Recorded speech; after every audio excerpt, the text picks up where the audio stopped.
साथियों, लोकसभा चुनाव के समय समाजवादी पार्टी के अखिलेश यादव, कांग्रेस पार्टी के राहुल गांधी अपने अपने हाथ में संविधान लेकर ये कहते नहीं थक रहे थे, संविधान की रक्षा हम करेंगे, एससी एसटी के अधिकारों की रक्षा हम करेंगे, और बसपा को बदनाम करने से भी नहीं थक रहे थे। उसको बीजेपी की बी टीम कहते थे। लेकिन 1 अगस्त 2024 को सुप्रीम कोर्ट के 7 जजों ने एससी एसटी में क्रीमी लेयर और वर्गीकरण से संबंधित जो आदेश जारी किया है, एक निर्णय दिया है, उसके संबंध में यदि सबसे पहले किसी ने विरोध किया है तो बसपा सुप्रीमो मायावती ने विरोध किया है। बसपा के कोऑर्डिनेटर आकाश आनंद ने विरोध किया है। बसपा के प्रदेश अध्यक्ष विश्वनाथ प्रताप सिंह ने किया है। विश्वनाथ पाल ने किया है। समाजवादी पार्टी के अखिलेश यादव के भाई धर्मेंद्र यादव ने सुप्रीम कोर्ट के निर्णय का स्वागत किया है। अखिलेश यादव मौन धारण किए हुए हैं। अखिलेश यादव के जो शेड्यूल कास्ट के सांसद हैं, आर के चौधरी पुराने सांसद हैं, मनोहर काशीराम के साथ रहे हैं। ये बसपा से हटे थे कि बसपा भटक गई है और समाजवादी पार्टी में गए, फिर समाजवादी पार्टी से हटे, बसपा में आए, फिर बसपा से हटे, समाजवादी पार्टी गए। आज उनकी ये हैसियत नहीं है कि 2 शब्द इसके संबंध में बोल सकें, कह सकें। इसी प्रकार अवधेश प्रसाद जो अयोध्या फैजाबाद से सांसद हैं, वो 2 शब्द नहीं बोले हैं। जितेंद्र कुमार दोहरे इटावा से सांसद हैं, वो नहीं बोले हैं। नारायण दास अहिरवार जालौन से सांसद हैं, वो चुप है, नहीं बोले हैं। पुष्पेंद्र सरोज जो इंद्रजीत सरोज जो बसपा में थे, मंत्री भी रहे, का बसपा के प्रदेश अध्यक्ष रहे, उनका बेटा भी मौन है, वो भी 2 शब्द नहीं बोला। पुष्पेंद्र सरोज 2 शब्द नहीं बोले। लालगंज प्रतापगढ़ से लालगंज आजमगढ़ से दरोगा प्रसाद सरोज सांसद हैं, वो मुंह पर टेप लगाए हैं। प्रिया सरोज मछली शहर से सांसद हैं, वो चुप हैं। और छोटे लाल रावटगंज से सांसद हैं, वो चुप हैं। किसी ने इस सुप्रीम कोर्ट के आदेश के पक्ष या विपक्ष में कोई टिप्पणी नहीं की है और न ही 21 तारीख को भारत बंद के विषय में समर्थन में या विरोध में कोई टिप्पणी नहीं की है। साथियों, यहाँ एक बात और याद दिला दें, जब प्रमोशन में आरक्षण का बिल बसपा ने राज्यसभा में पारित कराकर लोकसभा में पेश किया था, तो समाजवादी पार्टी के सांसद नगीना के सांसद यशवीर ने, नगीना बिजनौर के सांसद यशवीर जो समाजवादी पार्टी के सांसद थे, उनके द्वारा वो बिल फड़वा दिया गया था। ये समाजवादी पार्टी का चरित्र रहा है। समाजवादी पार्टी ने 17 जातियां ओबीसी की एससी कैटेगरी में डाला था। ये समाजवादी पार्टी का एससी समाज के प्रति उनका चरित्र रहा है और अखिलेश यादव ने अपना मौन नहीं तोड़ा है। वो 21 तारीख भारत बंद का सहयोग करेंगे या विरोध करेंगे। भारत बंद में उनकी क्या भूमिका होगी, उनकी पार्टी की भूमिका क्या होगी, उनके इन सांसदों की भूमिका क्या होगी, लेकिन यहीं पर तारीफ करनी पड़ेगी, प्रशंसा करनी पड़ेगी और वो कम होगी जो भी कहा जाए।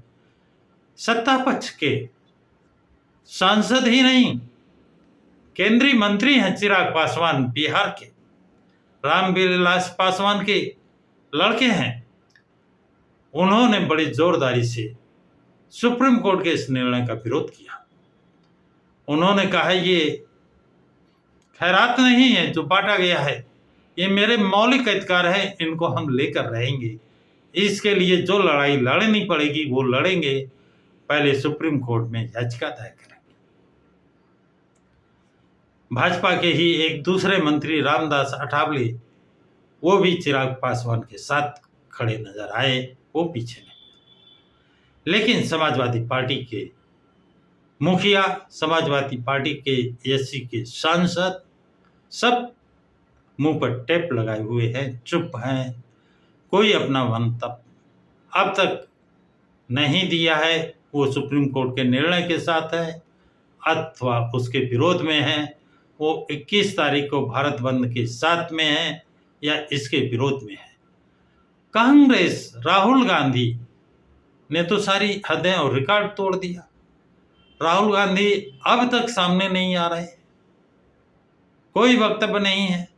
उन्होंने राष्ट्रीय अध्यक्ष मल्लिकार्जुन से जो प्रेस कॉन्फ्रेंस कराई, उसमें उन्होंने मल्लिकार्जुन खड़गे ने गांधी जी को और पंडित जवाहरलाल नेहरू को आरक्षण का जनक बता दिया। इससे उनके जनरल नॉलेज पर लोग हंसी उड़ा रहे हैं। आरक्षण के विरोध में गांधी जी ने तो आमरण अनशन किया था। जब साइमन कमीशन इन वर्गों को अधिकार देने आया था तो कांग्रेस ने उसका विरोध किया था। साइमन कमीशन गो बैक, क्योंकि उसमें कोई भारत का किसी पार्टी का लीडर नहीं रखा गया था जिससे सही जांच, सही रिपोर्ट ब्रिटिश गवर्नमेंट को जा सके। तो मल्लिकार्जुन खड़गे जैसा सीनियर लीडर वो दबाव में आ गए। कांग्रेस के किसी भी सांसद ने इस सुप्रीम कोर्ट के निर्णय का ना तो स्वागत किया ना विरोध किया है। हाँ, कांग्रेस की 2 प्रदेशों में सरकार है, तेलंगाना और कर्नाटक। दोनों मुख्यमंत्रियों ने इस सुप्रीम कोर्ट के निर्णय का स्वागत किया है और घोषणा की है कि इसको लागू करने के लिए हम सबसे पहले तैयार हैं। अब राहुल गांधी जो लाल रंग का किताब लेकर घूमते थे, भारत को भारत नहीं कहते थे, भारत कभी उनके मुंह से निकलता नहीं, हिंदुस्तान जो देश विश्व के नक्शे में नहीं है उसकी सुरक्षा करेंगे, हिंदुस्तान के संविधान की सुरक्षा करेंगे। जो देश ही नहीं है, जो देश नहीं उसका संविधान नहीं है। तो राहुल गांधी की झूठ जो बिल्कुल सफेद 100% झूठ है। हिंदुस्तान नाम का देश विश्व में है ही नहीं। जब देश नहीं है तो उस देश का संविधान कहां से होगा, किसी रक्षा करेंगे।